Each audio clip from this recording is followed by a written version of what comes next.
கதாநாயகனா திரையில் முகம் காட்டி நடித்த முதல் படம் தலைநகரம்.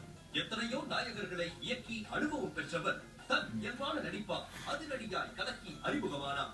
சிவந்த மேனி, உயர்ந்த தோற்றம், ஒரு கலைஞருக்கே உரிய கலையான முகம். தமிழ் ரசிகர்களின் இந்த தலைநகர நாயகனை தங்கள் நாயகனா தத்தெடுத்துக் கொண்டார்கள்.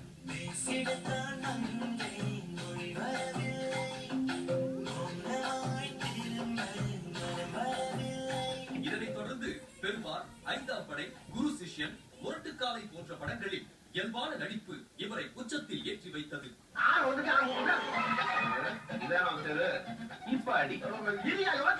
கைதட்டல்களும் புகழ் சொற்களும் இவரது கலை தாகத்துக்கு தண்ணீர் வார்த்தாலும் படைப்பு தாகத்துக்கு பால் வார்க்க வேண்டும் என்ற ஆர்வம் அணுவளவு குறையவில்லை.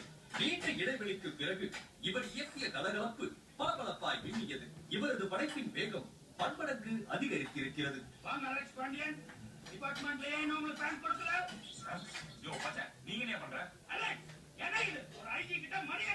தீயா வேலை செய்கிற குமாரு ஒரு காதல் காவியத்தில் நகைச்சுவை தேன்பாய்ச்சி இதயங்களை ஈர்த்தது. அண்மையில் வெளிவந்த அரண்மனை இவருக்குள் இருக்கும் திகில் கற்பனைக்கு ஈடி போட்டது. காலத்தால் மறக்க முடியாத, கற்பனைக்கு எட்டாத நகைச்சுவை காவியங்களை உருவாக்கி சினிமா என்னும் கனவு கோட்டையில் கதாநாயகனாய் காண்பதித்து மக்களின் உள்ளம் மகிழ நகைச்சுவை தேன் ஊற்றை நானும் வழங்கிக் கொண்டிருக்கும் திறமை மிகு இயக்குனர், ஆற்றல் மிகு நடிகர் சுந்தர் சி அவர்கள் அவரது திரைப்படைப்புகளை எத்தனை காலங்கள் கடந்தால் நினைத்தாலே இனிக்கும்.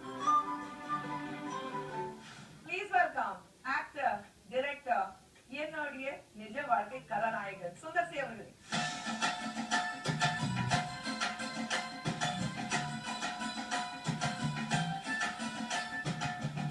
Thank you for being with us. பயங்கர பிஸியான ஆள். அதுவும் எல்லாரும் வந்து உங்களை எங்கெங்கயோ டெலிவிஷன் இன்டர்வியூஸ்க்கு கூப்பிட்டு இருக்காங்க. எங்கேயும் போகாம கொண்டாடி பேசி கட்ட முடியாதுல்ல.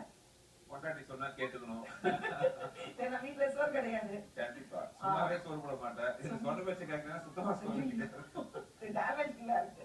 வேண்டாங்க, நேரா கேள்விகளுக்கு போயிடும். நிறைய கேள்விகள் உங்ககிட்ட கேட்கணும். ஏன்னா உங்களை பத்தி